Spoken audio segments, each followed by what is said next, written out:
Hello all, welcome back. This is Prakash Duraisamy. In this video, we will see how to use try catch block in Power Automate flow. So to begin with, first navigate to your make.powerautomate.com, and for our demo, I'm just trying to create an instant cloud flow. So I'll just provide a flow name as try catch block, and I'll just create like this.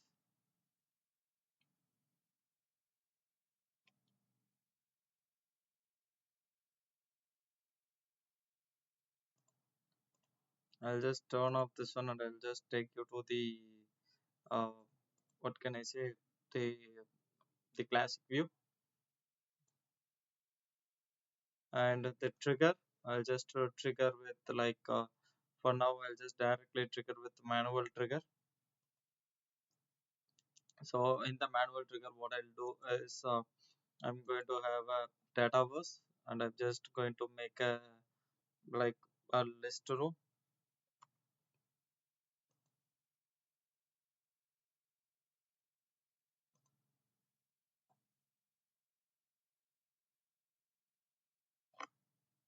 I'll authenticate my the data bus connection. So once it is done, so these are the tables which is available here. So for now I'll just simply say contact. Okay, I'll just save this one. I think the name is not there, so I'll just provide the name once after it's saved.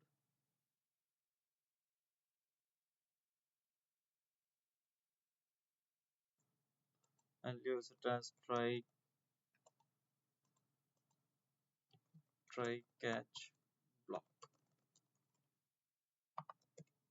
Yeah, I'll save this one. So what I'll do now, for now I'll just run this one. So if I run it,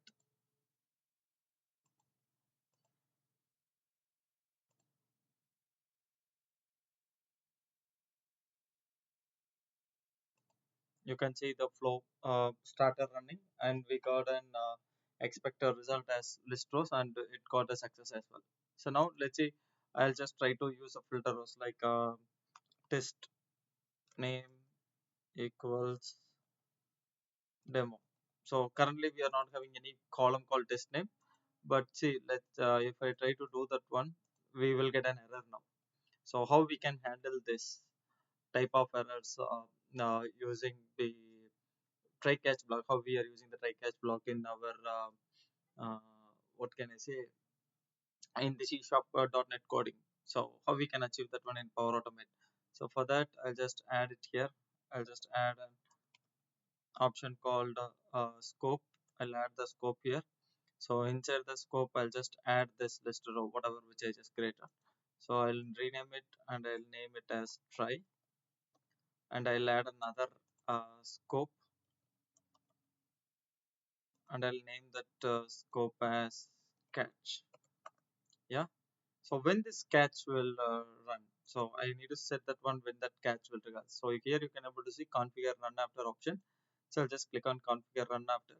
So if I want to run it only if it is failed. So if try is failed, then I want the catch to be triggered. Okay. So now I'll just simply say I'll just provide some response.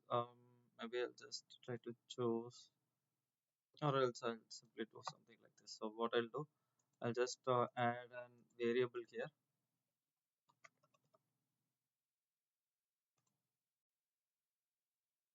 I will add a variable called is success. Okay. So for now, I'll just defaultly set it as the default expression. I'm just setting it as true. And here, if I'm coming to catch, I'm just setting a variable.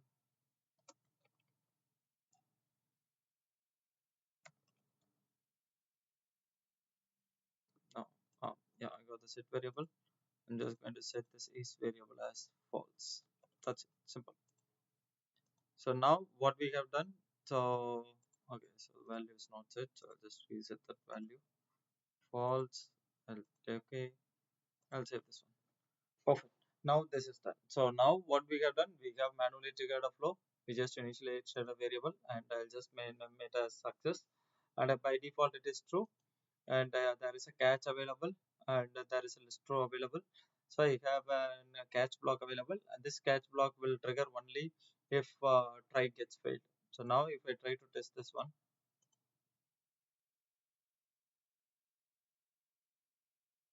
you can see the try has failed. So now it came to catch block and it set a variable called false for this success. Now let's see how success works. So if I come to this one and I'll remove this filter condition and I'll run the, what can I say, the same flow, retriggering the same flow again. So now you can able to see the try only run because it did not fail.